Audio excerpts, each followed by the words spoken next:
একদিন বুদ্ধের কাছে এক যুবক আসে আর বলে, আমার মদ, জুয়া ইত্যাদি নেশা রয়েছে। আমি সব খারাপ জিনিসগুলো ছাড়তে চাই। বুদ্ধ বলে, আজকের থেকে সব ছেড়ে দাও। যুবক বলে, একদম কিভাবে ছেড়ে দেব?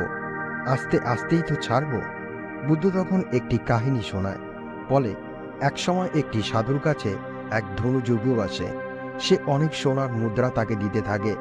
তখন সাধু তাকে ধরে নদীর পাড়ে নিয়ে গিয়ে বলে, এই মুদ্রাগুলো নদীতে ফেলে দাও। কিন্তু যুবক ভাবে, একবার সবগুলো গুণে নেই।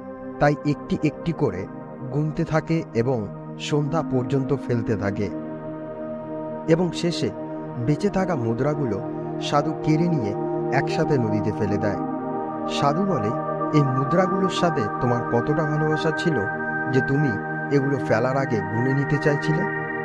বুদ্ধ তখন তাকে বোঝায়, যদি বাজে নেশা ছাড়তেই হয় তবে তা একবারে ছাড়ো। আস্তে আস্তে ছাড়ার বাহানা করো না। আজই ছাড়ো, এক্ষুনি ছাড়ো। যুবক তখন প্রমিস করে নেশা আজকে থেকেই ছেড়ে দেবে।